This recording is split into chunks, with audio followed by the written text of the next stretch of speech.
Napoleon. Nothing for Napoleon today, Asterix. I'm sorry.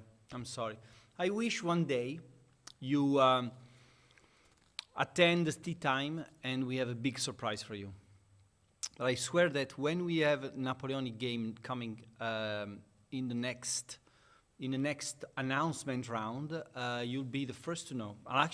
We'll actually email you first. So newsletter for Napoleonic announcements. First subscriber is Asterix. Hello everyone. I hope you're fine. There's only 1 hour left on the Skulls promotion. You know that the festival has been going on for 1 week. It's been so far the most successful Skulls event ever for us in all respects. I mean, number of downloads, number of sales, number of views, number of visits, everything has been, really good, really good. Very happy about how the feedback went on what we have released, both with Gladius, the free units we've released on Battle Sector, new players for Battle Sector and Gladius. Thank you very much, everyone, for showing the love for the turn-based strategy games on Warhammer 40,000 setting. I'm very happy that we can do these every year, and a massive thanks to Games Workshop, of course, for running these. These are massive events, and I love it that we can participate every year. So you still have 1 hour to download Gladius base game for free. There's a light now. Gladius main game for free. You can get Battle Sector and its DLCs on a huge discount. We had millions of downloads of Gladius over the last 7 days, and lots of very, very positive feedback. So we call it the Immortal, and it's still going strong after all these years. That's massive. When Gladius was free on Steam, was it because of Slitherine or Steam, Yulyug? A bit of both, I guess. We ask Steam to put the game as free to keep. The game's been free to keep on Steam, on Epic, and on GOG, I think, over the last week. So it's really an idea of managing the life cycle of the game after all these years. We're trying to get more people to play the game, and so that it can, download more DLCs and such. So it's all a bit of management of the game life cycle and keep it fresh, keep a lot of players playing it, so that they keep coming back to it and so on. So last year we did it. We had something like 12, I don't remember, some crazy number of downloads, and we said, why not do it this year again? With very low hopes. I mean, we had so many downloads last year. We thought, it's not going to happen that we do the same, and we actually did end up doing more than last year. So it's just crazy how people discover games in such an organic way, and without any push or anything. It's just like, hey, there's this game. You just try it out, and it's working very, very well. So that's great. I grabbed a few Gladius DLCs from GOG. I already had on Steam and Battle Sector 2, thanks to the sale. Yeah, great, and there's more to come, so keep coming back. Any news about Broken Arrow, when another beta for the game? Another beta for Broken Arrow probably going, probably most likely going this summer, with the final beta happening. We don't know yet when, so when we have more news about the exact date, we'll let you know. You should now beat C8 to Warhammer 40k and create an operational and strategic level for Battle Sector. Kind of. Battle Sector has a lot of life to it, and there's many plans for it. I mean, you've probably checked out the video that we have produced on the next steps for Battle Sector. There's a lot that we're planning to do, and we are hoping that we are going to be able to give you more information about when stuff is happening on Battle Sector, but we don't have a sort of exact dates yet. check it out and make sure that you follow us. Got me more interested. Gladius will get hooked. Yeah, I think so, Asterix. I think it's a good point. You know, the game is very good with AI, and I think in general, making these sort of games, especially on the late games, on the late game with AI, you know, still playing well and meaningfully is very important. So again, props to Proxy Studios for being so good. Now, there's a lot of stuff happening in the background here. Michele is trying to make a monitor work with no real success. So if you see me distracted sometimes, like what is going on, it's just I'm trying to understand what's happening over there. So for both Gladius and Battle Sector, there's going to be more happening in the next few weeks and months. So stay tuned on that. Next week is a big week. We have two big events. The first big event is, of course, on Tuesday. Tuesday next week, we have the Field of Glory Day, June 4th. The Field of Glory Day is going to be sort of split into two, I would say. The first part of the Field of Glory Day will be starting at, I think it's 5 p.m. on Twitch, 5 p.m. UK time on Twitch. And this is the first part is going to be sort of dedicated to sort of more historic background, because we're focusing on Field of Glory Kingdoms and the sort of Middle Ages. We have two historians joining us. One, Dr. Claire Cannon, and the other one, Professor Robert Houghton. They're both joining us here in Milan to sort of go through some interesting facts about the Middle Ages, but also answer your questions, and there's going to be a lot of interaction. Both of them are coming from a different background, and Robert Alton is really being adamant into sort of trying to push video games as a mean of popularizing history. So he's been involved in many games, including some Paradox stuff, and we've been supporting his project as called the Middle Ages in Modern Games for now 3 years. Field of Glory has been sponsoring that event, sort of gathering a lot of historians into the subject. And Dr. Claire Cannon, she's helped us produce some really cool material to support Kingdoms, and you'll see that coming in the next few weeks. And she's also going to contribute to the conversation with her incredible knowledge about, the social aspects of the Middle Ages and many other, insights. So get your questions ready and make sure you join us. And after that, we're going to sort of launch Field of Glory Kingdoms. And the Kingdoms will be presented to you by Neil McKenna and Alberto, our valiant Alberto, who's always on the front line to explain what is happening when we launch games. We also have a lot of very cool commercial stuff happening in the meantime as well. Fanatical, our friends at Fanatical are running sort of deep discounts on the Field of Glory franchise. There's going to be a lot happening on the commercial side too. So make sure you prepare your wallets too. In case you don't want to, just come and follow us and ask questions to the experts, because it's going to be a very interesting afternoon and evening. My question, why was it called the Middle Ages?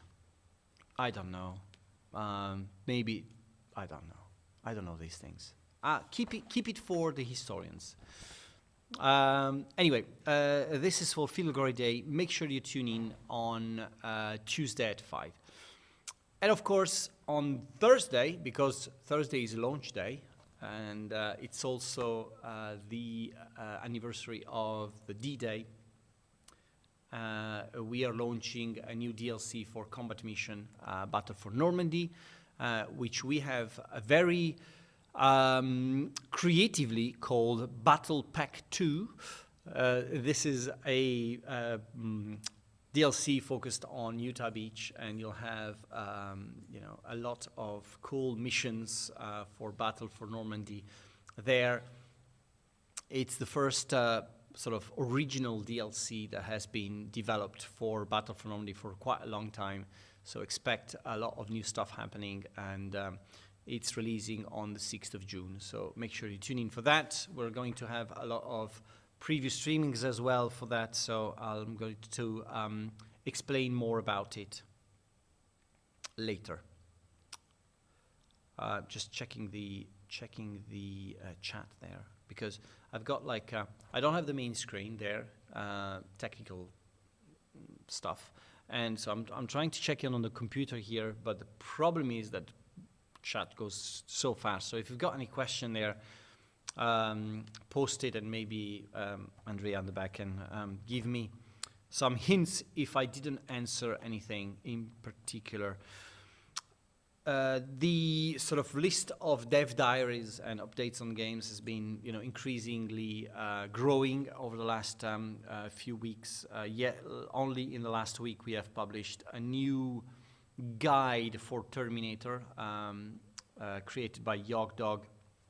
This guide is a big hour-long guide about the founders and how they tactically use their abilities to fight against Legion.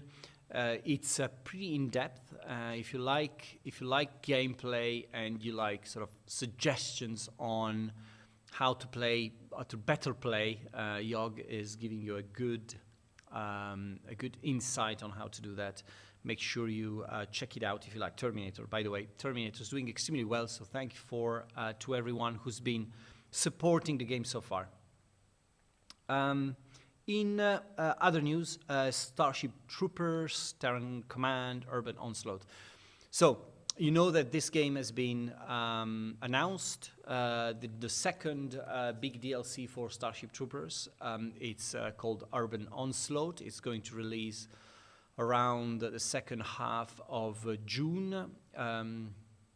There's a transparency there of something on screen, but I don't know what it is. No, it's not Starship Troopers. So the DLC is releasing in the second half of June, Urban Onslaught. There's already 3 dev diaries out, then number 4 has just released. You can check it out there. I think we've got some images of units and such, but basically the core of the new DLCs really very much, about, of course, new missions, new setting, urban setting, and so on. There's quite a lot of very, very, very cool new units.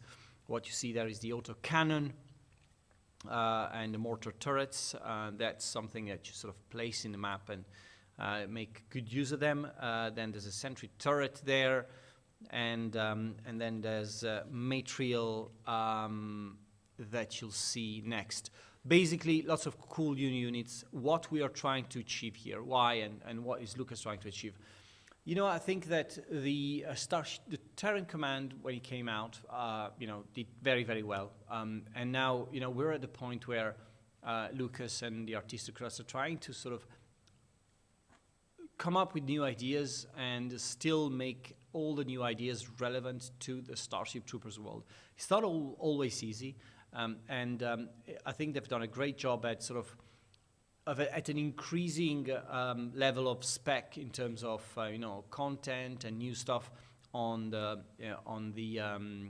Raising Hell DLC. I think this one is really in league of its own, because it's really almost like playing a new game in some areas. Tactically, it's very different. Of course, the urban maps have always been one of the most successful in both previous releases. So that's really the focus on the game, and it's going to be massive. I think the cool thing about Urban Onslaught is that it's also going to sort of give more story to the Starship Troopers universe, And everything we've been doing with Starship Troopers, very much in conjunction with Sony Pictures, has been, really trying and give life to new stories within that setting. And I think Lucas and his team have done a great job at sort of delivering on that. And as I said, it's releasing towards second half of June. I can't really tell you when. I know when, but I can't tell you when. For two main reasons. It's not 100% sure, and the second reason is that someone will kill me if I tell you, and I don't want that. I want to be back here on Thursday next week. The other dev diary that's been published is on Strategic Command, World War II, War in the Pacific. I can't spoil it, Shards. You know why I can't spoil it, Shards? Because if it doesn't happen, then someone will come and kill me for sure. So, no, I won't say it's. Strategic Command War II, War in the Pacific, has a dev diary number 3, which focuses on China. You can check it out. This is coming out just before the start of the summer sale, Steam summer sale. I think on the day before the start, Steam summer sale. So make sure you check that out. It's one of YOG's most anticipated releases, maybe the most anticipated release ever for Yog Dog. Imagine that there's no French tank in this game, and he's still excited about it, which is crazy. I'm projecting. Oh gosh, this psychopathic stuff you're giving me. Anyway, and also the other dev diary that we've just published is about ICBM escalation, number 7 on this occasion.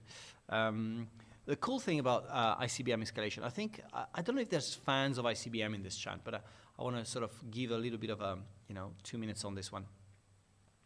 ICBM escalation came up and it started as a project as, okay, let's improve the game graphically and add some bits to it, and it exploded into something much bigger. So much so that when we saw the game last time, we were like, is it really something that sort of should be compared with ICBM? Because ICBM is there, it's still there, in its original form. But there's so much more about this game. So we're on dev diary number 7. If you read everything that's been published on this, you'll see how much stuff software has been putting into this new iteration. It started as an improvement on the previous one. It started as, okay, let's make number 2, and it's now, it's almost like, I'm gonna just exaggerate a bit here, but it's almost like a 4X game. It's a Paradox-like 4X game in modern time with nukes, which is a great line. It's not that effectively, but it's definitely something that goes along those lines. So I'm very much looking forward to it. I'm very much looking forward to you guys playing it. Make sure you follow the development on that game.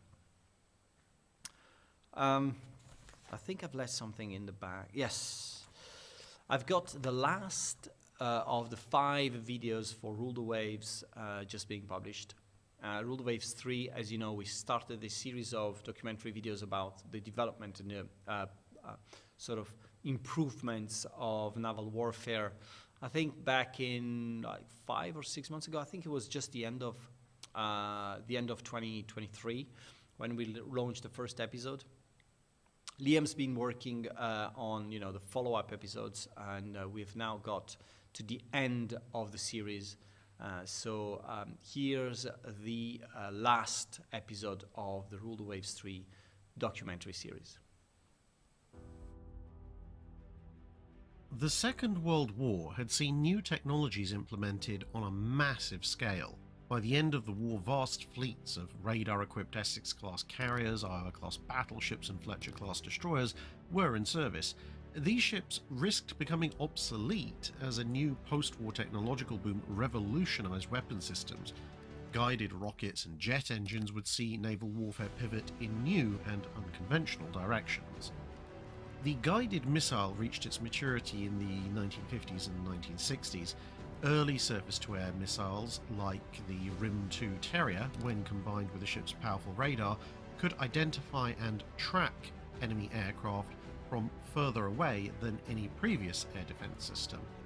The miniaturization of electronics also made aircraft suitable for mounting radars themselves. The increasing power of jet engines allowed for heavier payloads, and anti-ship missiles like the AS-12 or the Gabriel could be launched from aircraft and target warships that were 20 or more kilometers away. Carrier operations were also improved with new design innovations like the angled flight deck. This allowed aircraft to take off and land on effectively separate runways, improving both safety and efficiency.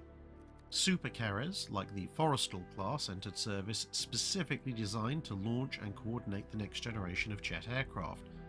Displacing upwards of 81,000 tons when fully loaded, these new ships were titanic in scale compared to their predecessors. It was considered futile to try and protect a warship with conventional belt and deck armor against missiles. You simply couldn't stop a half-ton missile going at Mach 3 with any reasonable amount of Krupp steel. Instead, warships focused on avoiding getting hit in the first place. Countermeasure systems and electronic warfare suites were introduced to deceive or scramble incoming missiles. Advanced anti-aircraft systems were also developed to try and shoot down incoming missiles, using radar and computer-aimed cannon. A combination of new systems like CIWS and surface-to-air missiles gave ships a chance against the missile-aircraft combination. Cannon were now almost entirely 6 inches or smaller in caliber. A new generation of auto-loading dual-purpose guns took the place of older conventional naval artillery, and this shipboard artillery was exceptionally accurate, lethal, and very fast-firing compared to what had come before. A refit of the Baltimore class, the Boston was the first guided missile cruiser in US service. She had 2 dual RIM-2 Terrier missile launchers installed on her aft quarters, along with a new helipad. The helicopter proved to be a useful tool in scouting, search and rescue, and anti-submarine warfare. Helicopters thus almost entirely replaced float planes in the post-war period. There were no shooting wars between the great navies of this period, but middle-ranked powers fought plenty of proxy battles during the Cold War.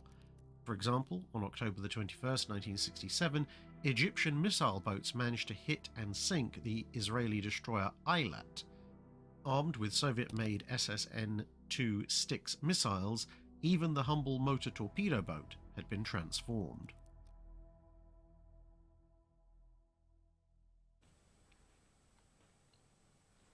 Oops, sorry. We got this, Giulia just came back from Torre del Greco, and she brought this fantastic taralli. It's hard to be Italian. Food is so good. Is it beer? Kind of, the color is beer, yeah, but maybe it's tea. It's a special tea with bubbles. It beats cold pizza. Yes, it does beat cold pizza, for sure. That was Drac. I also think that Drac's voice is fantastic. I would like to use him for everything we do. He's so good. So good. Even me, I don't really understand English very well, but he's, very precise, really good. I prefer tears. Why tears? No. It's Tears for Beers. That's a new group. Where was I? Okay, yes. No, I have a few more news here. You want to show the Warhammer's battle sector thing again? He wants to. Later. First, I have to say one thing. We just released more chess maps for Panzer Corps 2. And I see this every time we launch new maps, like the number of players goes like crazy numbers. We're also going to launch soon new tournaments for Panzer Corps, so stay tuned for that. A big stuff. There are tournaments I'm going to mention later too, because that's an important part. So there's 5 new chess maps. I won't go through the detail. I think I've done it last week already, but basically 5 new amazing chess maps. Just check them out. As I was saying, battle sector video with the roadmap. It's important for me to go back to that, and we'll. When we're back, I'm going to go back to sort of tournaments and stuff. That's very important too.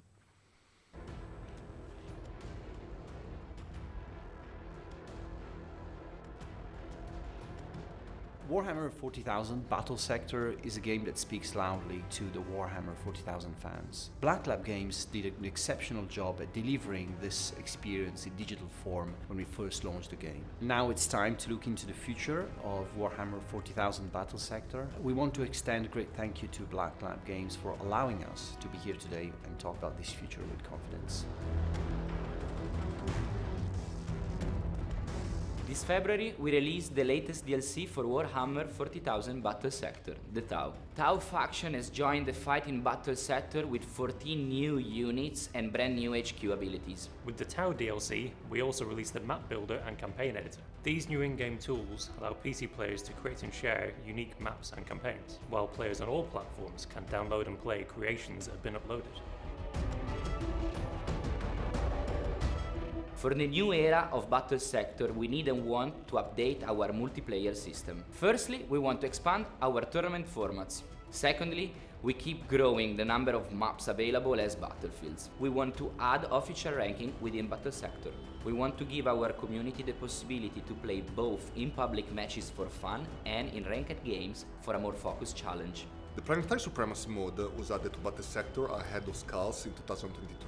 We continue to tweak and improve this mode, but we know that there is so much potential for it and that you guys deserve so much more. A big part in our plans for Battle Sector is not just to tweak Planetary Supremacy, but to completely overhaul it. We want to reimagine what it is and what it can be. It's not ready for public view yet, but we're looking forward to show you when it's time.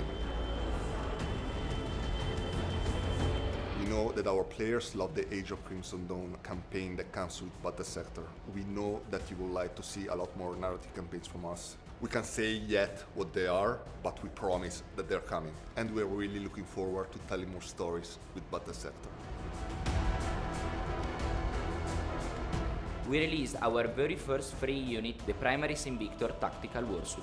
We decided to do it again for this year's schools. We are now adding one more free unit. With the latest patch of the game releasing today, we are adding 3 of them. First up is the Necron's Royal Warden. They wield a potent Relic Gauss Blaster and possess enough initiative to use adaptive strategies to increase the effectiveness of nearby forces. And then, for the Tyranid faction, are the Pyrovore and the Biovore. The Pyrovore is a hulking mobile flamethrower and digestive bioform. Their dorsal mounted weapon can engulf entire squads of prey, and the burning spray can melt away some of the strongest arm. The Biovore is a piece of living artillery that the Swarm has evolved into a very different battlefield role. That's all for today's Skulls Pack release. I'm sure they're already asking, but what's next? We are delighted to announce that the next major faction for Battle Sector is in the works, and the Commissar has given me direct permission to reveal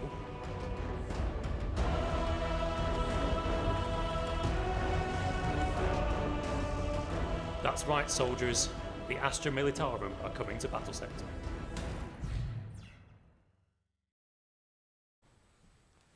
Biovore and Pyrovore. It's, what's it called? That's, here he is. Come over. He has to say it. Challenge me. Come on. I leave you. Okay, you can sit here. Yeah. Hi everyone. Primaris Invictor Tactical Warsuit. See, we can do this stuff live because, you know, I really wanted that to happen. Anyway, he said the thing. Yeah, he said it. He said it. He keeps saying it. He doesn't say hello in the morning. He said primaries, blah, blah, blah. So on Warhammer Battle Sector, there are 2 tournaments open. Unfortunately, one of the tournaments is not available anymore because that's the knockout tournament. We said we were going to open one for 32 players, but it filled in like 2 hours. So we're trying to understand now if it makes sense to open another one. But in the meantime, there's still a classic Swiss Swiss tournament. Swiss style tournament open. You can subscribe to that, and in the meantime we'll sort of see what to do with opening more positions on the knockout. And you fill up with all the same players, of course. But make sure that you check it out, because I think the cool thing about the knockout, we'll see how it goes for other games as well, but they're faster, and you'll see a lot more fun in doing more simultaneously. So we'll see how it happens, how it works. But in the meantime, there's tournaments open for that. They all kick off on June 10th, and there's also going to be more tournaments happening on Panzer Corps. We still need to sort of set them up, but that's also going to be in a moment. And and Francesca's just been clipped. So, see, that's why we love you guys. Sales, okay. Sales we have, of course, the end of the Skull sale. You still have 25 minutes to go. After that, you have on the Slitherine and Matrix, you've got there's a World War I sale. Also, all World War I games are on massive sale. Plus, there's Starship Troopers and Command are both on sale on our website. Make sure you take full advantage of that. Now, for the streaming schedule,